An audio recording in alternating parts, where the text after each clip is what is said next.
Good afternoon, I'm Dennis Vittorian, and this is the 25th hour, helping you remember everything that happened beyond the 24/7 news cycle.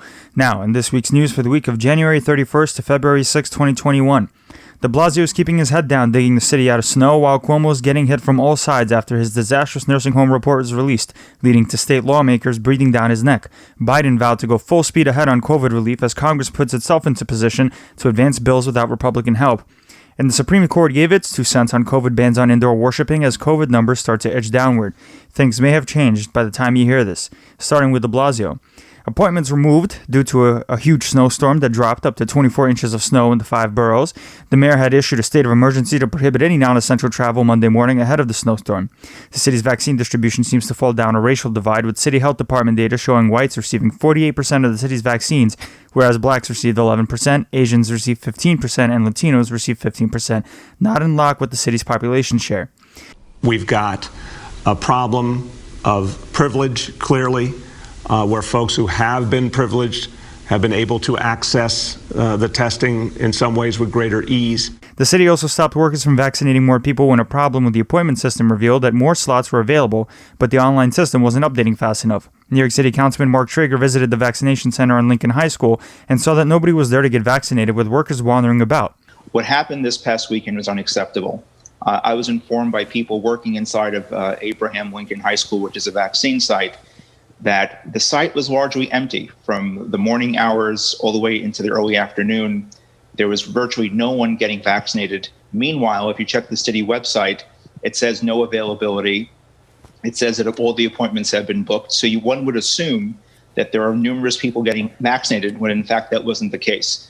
The Department of Health and Mental Hygiene said that slots were left open to accommodate those that needed to move their appointments from the weeks prior. The mayor addressed the racial disparity behind the city's vaccination efforts, saying that boosting the vaccine supply is a major drive in upping the inoculation rate amongst blacks and Latinos, according to the mayor. City Health Commissioner Dr. David Chokshi has tested positive for COVID, saying that he's quarantining with mild symptoms. After being initially closed due to a low supply of vaccines, de Blasio and Cuomo both announced that Yankee Stadium reopened for Bronx residents who are looking to get vaccinated, as long as they're within the pre-approved priority list, of course. The City Department of Education sent an email to middle school principals to prepare for the reopening of their school and asking them to fill out a survey by the end of the week. De Blasio had said in press conferences he plans to reopen schools sometime in the spring. Data continues to show that black families are skeptical of returning to schools as plans develop for them to reopen, reflecting mistrust of how the government has handled the pandemic that has disproportionately hit New York City's minority communities. At a virtual meeting with the city's panel for educational policy on deciding whether the last Gifted and Talented program test should be in person, Chalkbeat highlighted one 13-year-old autistic boy, Lucas Healy, who stole the show by pointing out that kids like him get the short end of the stick when it comes to accessibility, leading one member of the panel, Gary Linnen, to vote no on the contract facilitating the in-person test.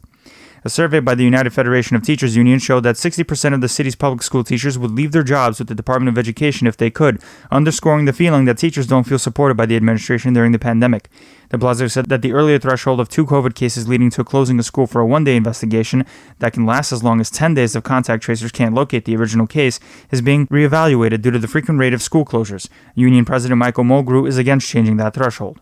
The mayoral debate hosted by the Kings County Democratic County Committee that was threatened with boycott with a select few candidates due to former district leader Lori Maslow's anti-Chinese tweets went ahead after Maslow resigned, with the exclusion of Diane Morales, who thought it let off the Brooklyn Democratic Committee too easy. The New York Times pointed out that a debate would usually clarify who the frontrunner of the race is after observing who the candidates attacked the most, but that didn't happen in this debate, with candidates going after each other in approximately equal strides. Major corporations pushed their employees to register to vote in the upcoming city elections, with emails from Wall Street companies like General Atlantic urging almost 100,000 employees in an email that they need to have a say. Andrew Yang announced he tested positive for COVID on Tuesday. He was already quarantining after being exposed to an aide. Fernando Mateo, the taxi driver and bodega advocate who was rumored to join the mayoral election on the Republican ticket, officially stepped foot into the race, immediately being attacked by fellow Republican Curtis Sliwa, the head of the Guardian Angels gang. Homeless shelter residents had their chance to grill city mayoral candidates this week in a forum we reported on last week that was moderated by the Homeless Hero, a resident of the Lucerne Hotel at the center of an Upper West Side homeless shelter firestorm. The candidates supported looking at permanent housing, increased rental assistance, and more affordable housing in order to fight the homelessness crisis in New York City. In other election news, the former director of community outreach for former Representative Max Rowe's campaign, Lori Honor, announced her entry into the race for Staten Island Borough President. City and State points out that if she won, she would be the first female Staten Island borough president since 1989. The Gothamist reported how the Cozen-O'Connor Political Action Committee, which is tied to a real estate lobbying firm by the same name, spread contributions to Councilman Justin Brannon, Rafael Salamanca Jr., and Keith Powers, who are rumored to be considering a run for council speaker. All three men said that the donations don't influence the way they legislate. Manhattan Borough President Gail Brewer requested that the Jim Owls Liberal Democratic Club had a redo of their endorsement vote after they decided to go for her opponent, Sarah Lind. Manhattan DA candidate Tahani Abushia unveiled a list of 40 offenses she said she wouldn't prosecute if she was elected, including drug offenses, sex work, driving without a license, disorderly conduct, fortune-telling, and more. Another Manhattan DA candidate, Alvin Bragg, was endorsed by the mother of Eric Garner, the black New Yorker killed by police after they tried arresting him for allegedly selling loose cigarettes and starting the I Can't Breathe moniker used by BLM. The city's largest government workers union, DC37, hired Freddie Goldstein, the mayor's former press secretary, as their new communications director. DC37 will be a major endorsement for any upcoming mayoral hopeful to win the race. The head of the communications workers of American Local 1180, Gloria Middleton, threw water on the mayor's goal of returning government workers back into the office by May by pointing out that the goal should be to get workers vaccinated first before throwing them all together indoors. Despite de Blasio's targeting 15 NYCHA complexes in his crime prevention program, shootings spiked throughout the last year to 16 murders and 9% spike in major crimes, including rape, robbery, burglary, felony assault, grand larceny, and auto theft, to a total of 829 crimes logged. Shootings specifically jumped by 103% to 314 incidents.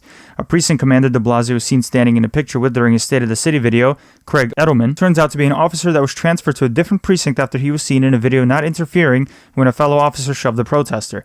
The city settled with the family of Casey Holloway, a Rikers inmate killed by a mentally ill prisoner, for $1.65 million. Holloway's family argued that Holloway wouldn't have died if the city responsibly housed a mentally ill inmate in an appropriate area. The Manhattan DA, Cy Vance, is considering prosecuting former President Trump's aide Stephen Bannon for Bannon's role in defrauding investors in his border wall scheme. Even though Bannon was pardoned, it was only for federal crimes. The officer who formerly headed the NYPD's Equal Employment Opportunity Division was officially fired after an investigation substantiated his posting of racist rants online against blacks, Hispanics, and Jews. James Coble will keep his pension, and his union, the Captain's Endowment Association, defended him. After the state legislature repealed a law nicknamed Walking While Trans, aiming to stop the disproportionate arrests of transgender sex workers, the NYPD issued an internal memo that instructed officers not to arrest people for the charge of attempting to stop passersby while in a public place for the purpose of prostitution. Police Commissioner Dermot Shea and the Civilian Complaint Review Board signed an agreement that would make the NYPD follow the new discipline matrix that was touted by de Blasio as a new way to keep officers accountable for police brutality. The city's land use review process has begun for a large residential tower adjoining the Brooklyn Botanic Gardens, with strong opposition right out of the gate, including from City Hall and the City Planning Commission, who say that the building casts a shadow over the garden for hours out of the day, and the developers are asking for too much density for the area. The New York City Ferry received an additional $64 million in funds from the city's Economic Development Corporation as the ferry is facing extremely decreased ridership in the midst of the pandemic. The MTA took on the snowstorm during this week, stumbling out of the gate. While the sanitation department received high marks for being ready with snow plows and salt, the subways faced headaches with delays, closures, and track fires.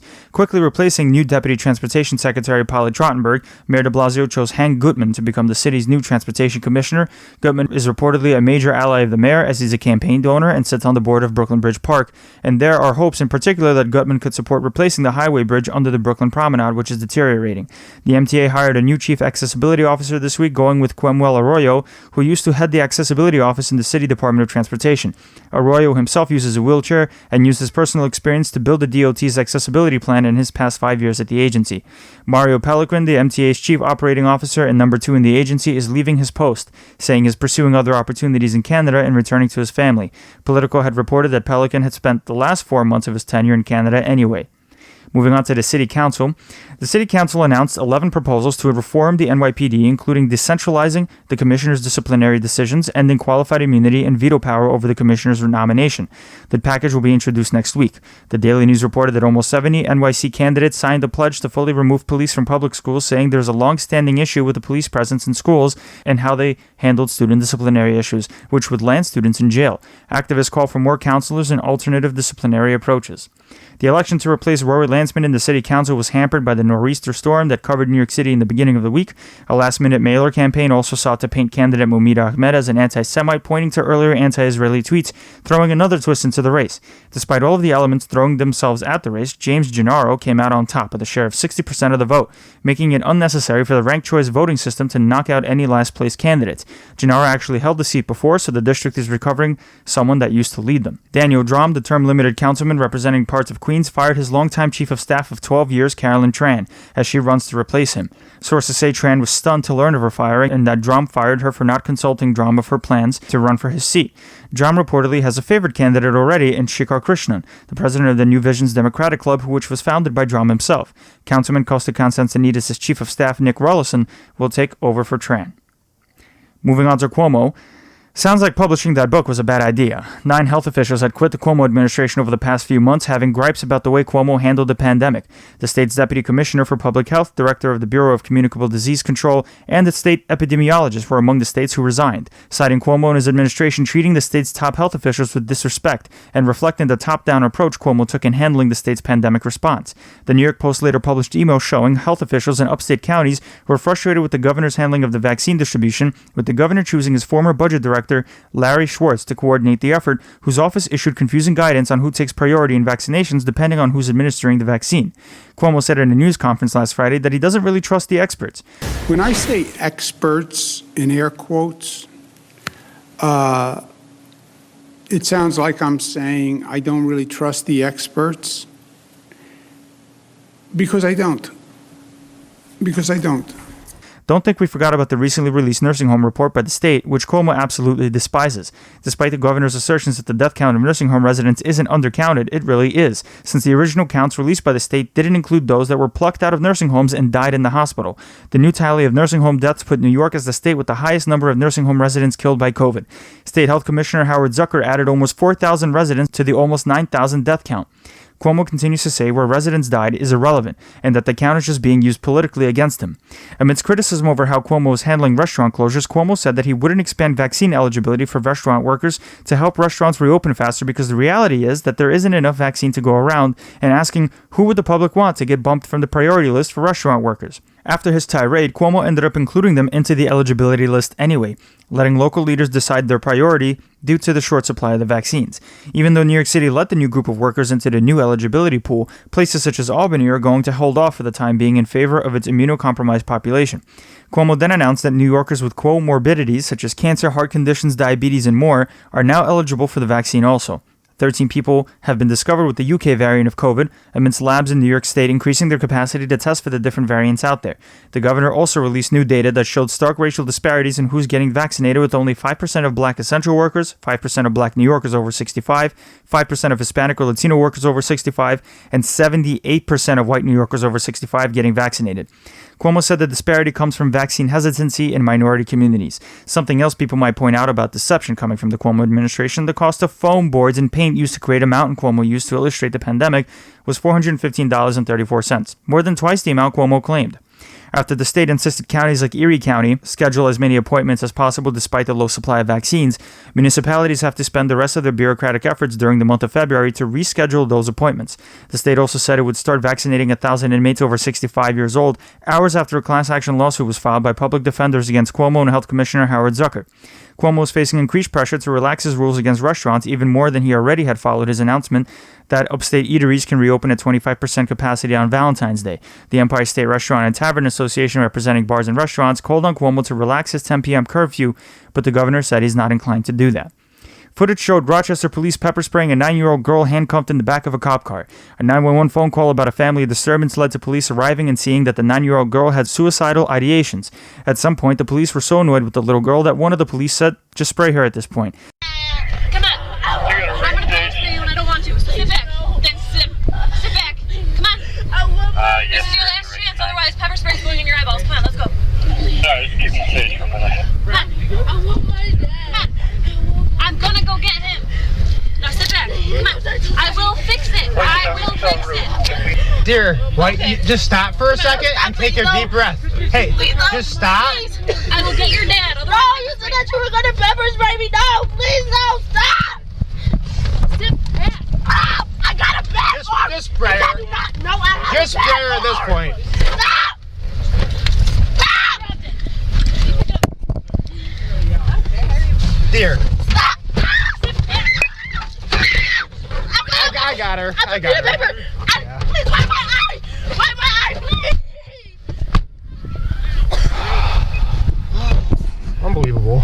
The officers involved in the incident have been suspended. A letter was sent to Cuomo this week from all 5 public defender groups in New York City after the incident was publicized, calling on the governor to raise the arrest and prosecution age of juveniles. A bill was already introduced by Bronx State Senator Jamal Bailey to outlaw sending children under 13 to juvie. Cuomo said that the NYPD might have to be overseen by a court-appointed monitor and requested that mayoral candidates lay out their police reform policy proposals. Last year, Cuomo asked every county in the state to come up with reforms for their police departments as a response to the BLM protests over the summer, and Attorney General James sued the NYPD over how it handled those protests, with protesters alleging brutality. The NYPD already has a court-appointed monitor overseeing stop-and-frisk policies. Cuomo praised the city council's police reform proposals that we mentioned earlier. Cuomo's executive budget proposal included the closure of 4 state youth detention centers, specifically the Goshen Center in Orange County, Columbia Girls Center in Columbia County, Red Hook Residential Center in Dutchess County, and Brentwood Residential Center in Suffolk, Long Island.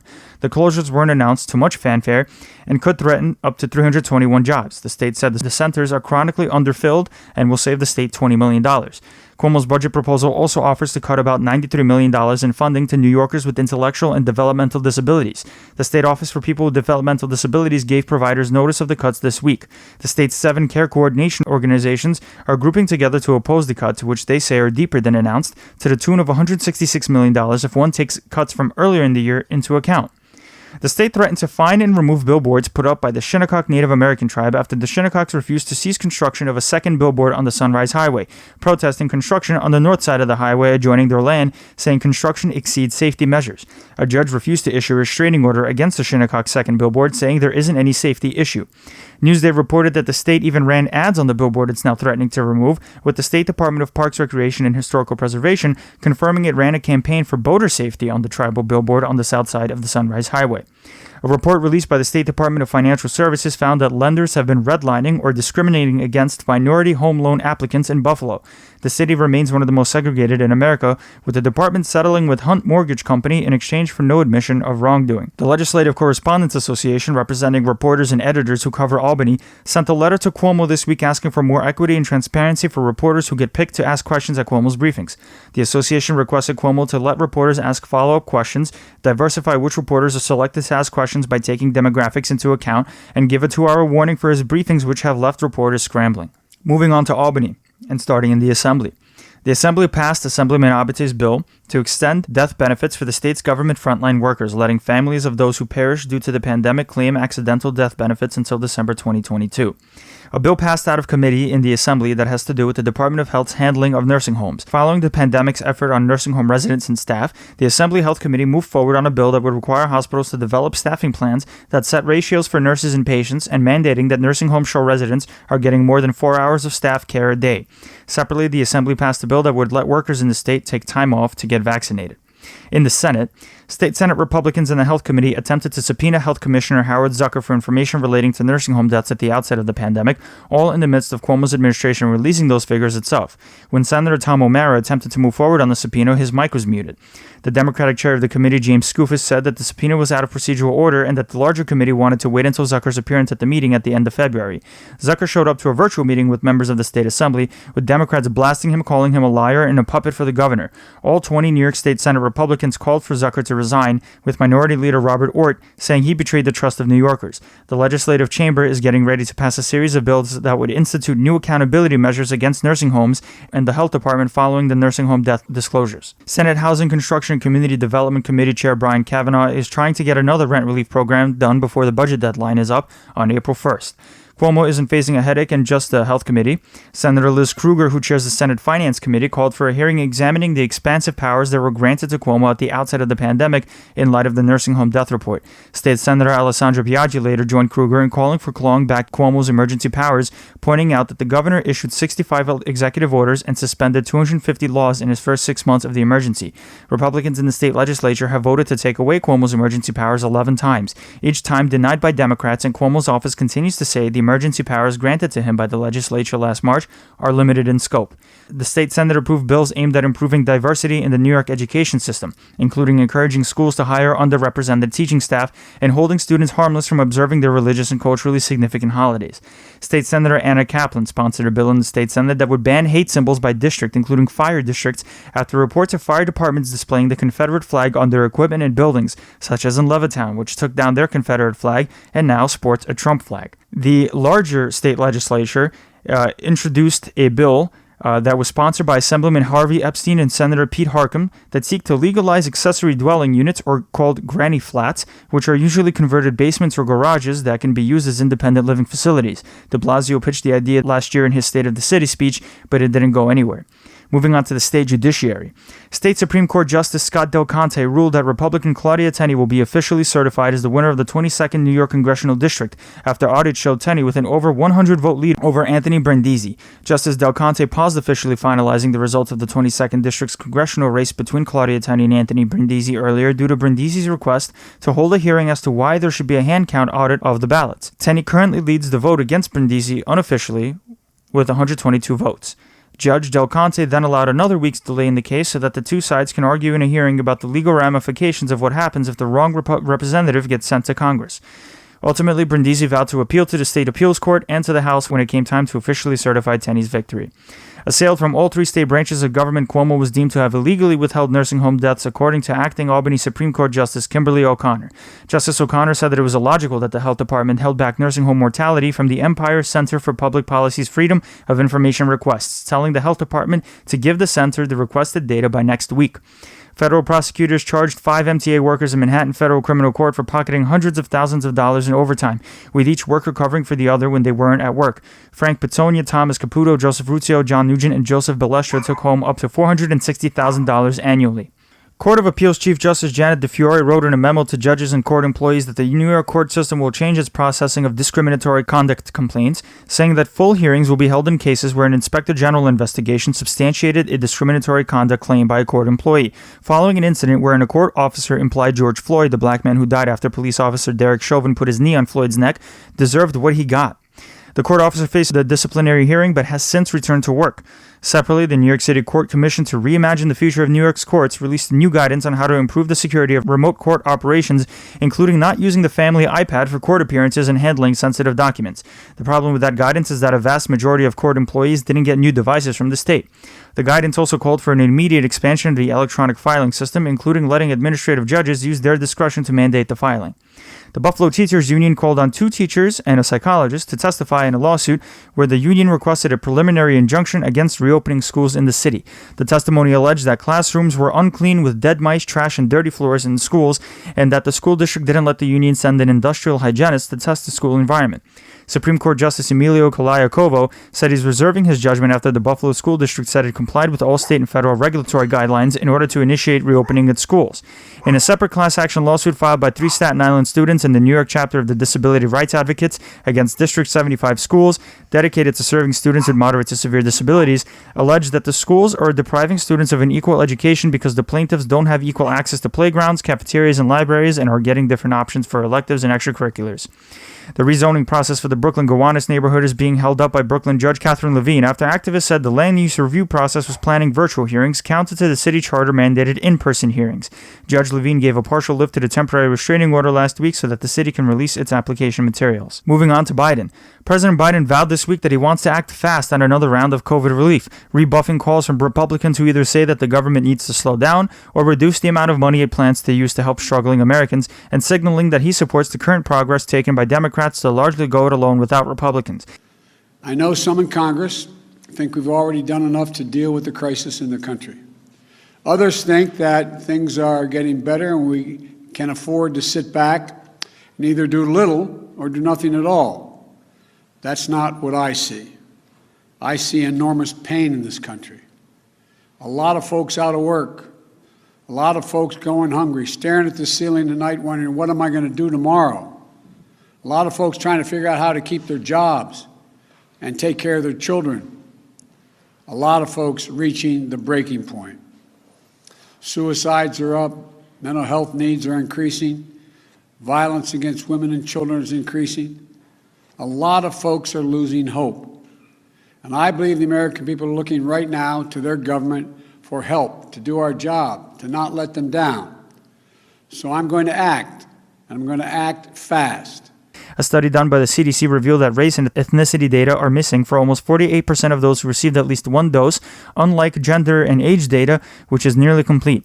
Biden's administration is planning on sending new vaccine doses directly to pharmacies, with only 1 million doses a week becoming available, according to COVID coordinator Jeff Zients.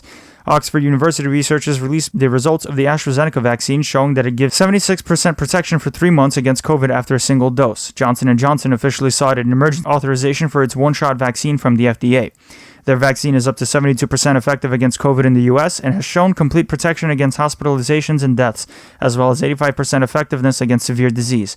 The FDA's acting commissioner, Janet Woodcock, said in a statement on Thursday that its vaccine strategy would be updated soon, releasing new standards for booster shots, tests, and drugs to counter COVID. The CDC released their new report also this week showing that LGBTQ individuals may be more vulnerable to COVID due to sexual stigma and discrimination. NFL Commissioner Roger Goodell wrote to Biden this week saying that the president can use all team stadiums as vaccine sites. The Congressional Budget Office released a report this week saying that the U.S. economy is expected to reach its pre-pandemic peak by the middle of this year, but it'll take several years for the country to get back to its level of production and employment. The Labor Department released new unemployment numbers showing that jobless claims fell for a third straight week to 779,000 from 812,000 last week, while the U.S. economy only added 49,000 jobs in January. The unemployment rate is 6.3%, down from 6.7%.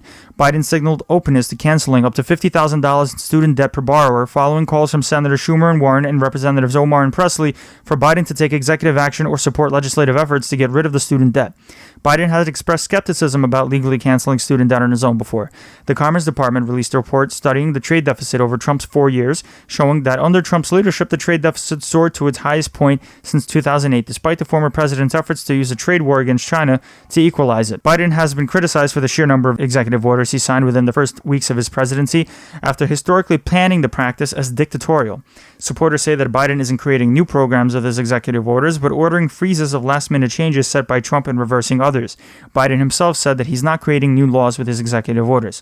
The Defense Department and NASA are joining together on joint projects meant to curb the influence of Russian and Chinese space operations. Space Force Chief of Operations General John Raymond unveiled a research partnership with NASA meant to shield satellites from lasers and cyber attacks. Other details are classified. The administration is reportedly figuring out whether to nominate former Chicago Mayor Rahm Emanuel for the ambassador of China or Japan. Emanuel clashed with progressives when he was mayor for how he handled a myriad of issues, including police brutality. Biden plans to sign executive orders that include the creation of a family reunification task force, which rescinding Trump's public charge rule that mandated anyone that would need to use the country's welfare system is left out of the immigration system, and seeks to address the causes of the Central American migration to the United States. Biden faces a backlog of 380,000 visa applications, along with the ICE labor union that voted overwhelmingly for Trump over the current president. The union had signed an agreement with acting Department of Homeland Security Deputy Secretary Ken Cuccinelli before Biden came to office, requiring DHS to consult with the union on policy decisions. Biden also announced that he's seeking to restore the U.S.'s refugee resettlement program, raising the cap on refugee admissions to 125,000 starting October 1st. Trump had set the cap at 15,000 last fall. 2 FBI agents were shot and killed, and 3 others were wounded in an attempt to serve a warrant in South Florida related to a child exploitation case. The person the FBI was attempting to serve the warrant was also killed. In an interview with CBS, Biden said that former President Trump shouldn't get classified security briefings due to his erratic behavior. Former presidents receive briefings as a courtesy. Biden finally decided against letting Trump have the briefing. Should former President Trump still receive intelligence briefings? I think not. Why not? Because of his erratic behavior unrelated to the insurrection. I mean, you've called him an existential threat. You've called him dangerous. You've called him reckless. Yeah, I have, and I believe it. What's your worst fear if he continues to get these intelligence briefings? I'd rather not speculate out loud. I just think that there is no need for him to have that intelligence briefing. What value is giving him an intelligence briefing? What impact does he have at all, other than the fact he might slip and say something? In Biden's foreign policy news, Biden announced that the U.S. is ending its support for the Saudi Arabian-led war in Yemen. Biden made his first foreign policy speech at the State Department, telling Foreign Service officers that America is back after a period of national retreat, and that one of the first things Biden is focusing on is ceasing what little support the U.S. was giving Saudi Arabia in the Yemeni theater. The war in Yemen started in 2014 and is a civil war between the Houthi tribe and the Yemeni government, supported by Iran and Saudi Arabia, respectively. Biden also reversed the terrorist designation against the Houthis that Trump put in shortly before leaving. Biden also announced at the State Department that a Trump planned to pull out 9,500 U.S. troops stationed in Germany was being paused, with Trump wanting to pull out because he said Germany wasn't paying enough for NATO defense. There are a total of 34,500 troops stationed in Germany. Saudi Arabia freed 2 U.S. Saudi nationals, Salah al-Haider, the son of a women's rights activist, and Badr al-Ibrahim, a writer and doctor, after being detained for 300 days. The 2 American nationals are charged with ambiguous counts of terrorism. The State Department said it's monitoring the 2 cases. A coup in Myanmar launched against the civilian government of the former Nobel laureate turned genocide apologist Aung San Suu Kyi. The former military-led country eventually rewrote its constitution to let the military hold on to half of the country's power, but the military had other plans in mind when it lost temper with Suu Kyi's leadership. Press Secretary Jen Psaki released a statement saying the U.S. will take action against those responsible for the coup if these steps aren't reversed. Biden was briefed by Jake Sullivan, his national security advisor. A statement with Suu Kyi's name attached urged people to fight the coup. The Biden administration officially called the situation a coup and threatened sanctions against key players in the military. Later, it was reported that Suu Kyi potentially faces up to 3 years in prison for allegedly importing walkie-talkies, which is illegal without proper documentation. Secretary of State Anthony Blinken criticized Russia for its protest response, saying he is deeply disturbed by Putin's crackdown on those who came out to decry the detention and imprisonment of opposition leader Alexei Navalny. Navalny was poisoned by Russian spies and was forced to get medical attention in Germany, which Russia said violated the terms of his earlier probation not to leave the country. When Navalny came back, he was arrested, and Navalny's staff released a video detailing a massive Russian dacha allegedly owned by Putin that cost billions. Thousands of Russians came out to protest in a movement not seen in years, which security forces proceeded to crack down in the tune of arresting thousands. Navalny was sentenced to 2.5 years in jail. Meanwhile, the State Department announced that the U.S. has approved a 5-year extension of the New START treaty with Russia, which regulates the amount of nuclear warheads the 2 nations have. China's top diplomat Yang Jiechi struck a strict tone with working with the Biden administration, warning the U.S. not to cross a red line when it comes to addressing human rights, COVID, Hong Kong, and Taiwan. A panel put together by Congress called the Afghanistan Study Group recommended that Biden delay withdrawing troops from Afghanistan, saying the extremist Islamist group, the Taliban, didn't meet conditions that would justify America leaving. There have been efforts to create a peace deal with the Taliban, known for instituting a severe version of what's called Sharia law, but consistent attacks on Afghani targets, such as suicide bombings, betrayed genuine efforts for peace. NBC News reported that Taliban fighters were told to come back to the front lines due to fears that Biden won't pull troops out of Afghanistan by May. Biden and the South Korean President Moon Jae-in held a call and both agreed to work together on the potential nuclear threat from North Korea. Moving on to Congress and starting in the House. The House took a vote this week to codify penalties against any member that tries to bypass security checkpoints ahead of the House floor. Any representative that tries to avoid the metal detectors in front of the chamber is going to be fined $5,000 the first time and $10,000 afterwards. Republican Congressman Louis Gohmert and Andrew Clyde were the first ones to receive fines after they tried going around metal detectors. A House Republican representative who voted for Trump's impeachment and who's being dogged by his more dogmatic colleagues has started his own PAC called Country First, dedicated to bringing truth to the Republican Party and combating Trump's influence. The House GOP conference is being weighed down by its Marjorie Taylor Greene problem, who continues to stand her ground spreading wacky conspiracy theories, such as Jewish lasers causing Californian wildfires. But while the GOP isn't doing anything about Greene, they're more focused on members like Liz Cheney, the number 3 Republican in the conference, who voted for Trump's second impeachment. Cheney ended up surviving a secret vote to condemn her for her impeachment vote, underlying support from the establishment wing of the Republican Party. House Majority Leader Steny Hoyer had told Minority Leader Kevin McCarthy that either he takes Greene off her for committee assignments or the Democrats will bring a vote to the floor. Following a meeting with McCarthy and Greene, no resolution was reached on what to do with Greene, so the House ended up voting on Thursday to drop Greene from all of her assigned committees. Greene took the podium on the House floor, saying that she really does believe that 9/11 was real, and so were school shootings, and that she regrets that she believed the lies of QAnon, but still cast blame on the news media and didn't apologize for the aspersion she cast upon others due to her conspiracy-laden views. You only know me by how Media Matters, CNN, MSNBC, and the rest of the mainstream media is portraying me. Stumbled across something, and this was at the end of 2017, called QAnon. Well, these posts were mainly about this Russian collusion information. A lot of it was some of what I would see on the news at night, and I got very interested in it. Problem with that is I was allowed to believe things that weren't true, and I would ask questions about them and talk about them. And that is absolutely what I regret. You see, school shootings are absolutely real. I also want to tell you 9/11 absolutely happened. I remember that day crying all day long watching it on the news. And it's a tragedy for anyone to say it didn't happen. And so that I definitely want to tell you, I do not believe that it's fake. Greene did apologize to her Republican colleagues, however, in a conference meeting with just her fellow GOP House members, with Greene receiving a standing ovation after she was done, according to sources in the room. The whole House of Representatives took a vote and eliminated Greene from her committees. After the vote, Greene said in a speech that she felt freed after her assignments were removed, since she felt her views wouldn't be heard there anyway. Queens Democratic Representative Alexandria Ocasio-Cortez, who had been panned by her conservative colleagues and right-wing news hosts for saying she thought her life was in danger during the Capitol insurrection, revealed on Instagram Live this week that she is a sexual assault survivor and that the language of senators like Josh Hawley and Ted Cruz resemble abusers who want their victims to just move on. I'm a survivor of sexual assault. And I haven't told many people that in my life. But when we go through trauma compounds on each other. This past week, Ted Cruz and now Representatives Chip Roy and, oh, by the way, some of the other representatives who actually encouraged people to threaten members of Congress or tweeted out the location of the speaker are now telling me to apologize for saying and speaking truth to what happened. These are the tactics of abusers. Or rather, these are the tactics that abusers use. AOC went on to describe her experience during the Capitol siege, detailing how someone busted into her office while she was hiding in the bathroom, yelling, "Where is she?" The person ended up being a Capitol police officer who didn't identify themselves.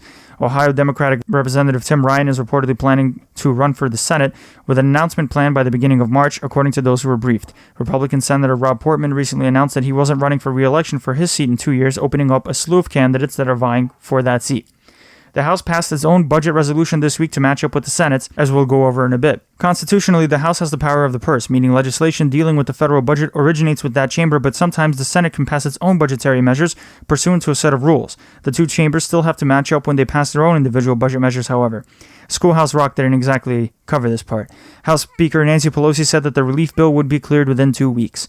How's the new congresswoman from Staten Island doing? Nicole Maliotakis, who earlier objected to Biden's Electoral College certification despite there being no evidence of widespread voter fraud, was one of the few Republicans who voted to eject Marjorie Taylor Greene from her committee assignments. There's no telling how she voted on Liz Cheney, who voted to impeach the president as it was a secret ballot, but it's clear that Maliotakis is standing by Trump's base. In the Senate, Trump lost 5 members of his defense team and then gained another 2 in a trial that starts on February 8th. Butch Bowers and Deborah Barbier left Trump's defense due to a disagreement over strategy, with the lawyers wanting to stress the legal argument that a former president cannot be impeached, whereas Trump wanted to focus on election fraud. Trump's new team includes David Schoen and Bruce Castor. Schoen represented Roger Stone in his criminal conspiracy trial tied to WikiLeaks, and Castor is known for declining to prosecute Bill Cosby in 2005 when sexual assault claims came up. Despite raising millions of dollars from donors for his legal defense, Trump actually sent most of it to party accounts, and only $10 million on actual legal-related costs. The House Democrat impeachment managers and Trump's legal team filed their legal briefs on Tuesday this week. Democrats made their argument that Trump was singularly responsible for inciting the insurrection at the Capitol, starting with his election fraud claims, and then asking his supporters to come down to D.C. on January 6th, which eventually led to the deaths of 5 people at the Capitol insurrection. Trump's new lawyers argued that Trump's trial is unconstitutional because Trump is now a former president and that the First Amendment protected Trump when he called on his supporters to fight for their country and march down to the Capitol to, quote, stop the steal. More specifically, the current First Amendment legal doctrine points to the case Brandenburg, which has a 2-part test for insurrection generally, that the speaker intended to incite specific violence and that the speech was likely to incite immediate violence. Another one of Trump's arguments that his comments in his January 6th speech to fight back meant to fight back in a more general sense and not the Capitol specifically. However, rioters at the Capitol specifically saying they were there because Trump instructed them might cause a wrinkle in that defense. The Democratic House impeachment managers officially asked Trump to testify under oath at his trial, but Trump's lawyers swiftly shut that down. Former Bush officials are leaving the Republican Party, calling it a Trump cult on the way out. Reuters reported that a dozen former officials, including former Undersecretary of the Treasury for Terrorism and Financial Intelligence Jimmy Gurul and former comms aide Christopher Purcell, said 60 to 70 former Bush officials are leaving the party. Meanwhile, Georgia Secretary of State Brad Raffensperger, who Trump tried to pressure to swing the presidential vote in his favor after the election was over, has launched an investigation into Lynn Wood, one of the attorneys that argued false election fraud claims for voter fraud himself. Wood allegedly voted in Georgia when he actually is a South Carolina resident. Officer Brian Sicknick, who died as a result of injuries sustained from the Capitol insurrection, laid in honor inside the Capitol Rotunda Tuesday night. President Biden and his wife Jill paid their respects. The Justice Department had unveiled more charges stemming from the insurrection, with Ethan Nordine, who called himself the Sergeant-at-Arms for the Seattle chapter of the Proud Boys, and Nicholas Ox, the founder of the Hawaii chapter of the Proud Boys, conspired with others to charge the Capitol. 175 people have been charged with the riot so far. Intelligence documents showed how security agencies were scrambled and disjointed, with the Capitol Police issuing a report on January 4th showing knowledge of the various right-wing extremist groups converging on D.C., but revealing the force didn't think those groups would be a threat, while the FBI and DHS had a more dire assessment of their own, saying the groups identified by the Capitol Police were desperate to reverse the results of the 2020 presidential election.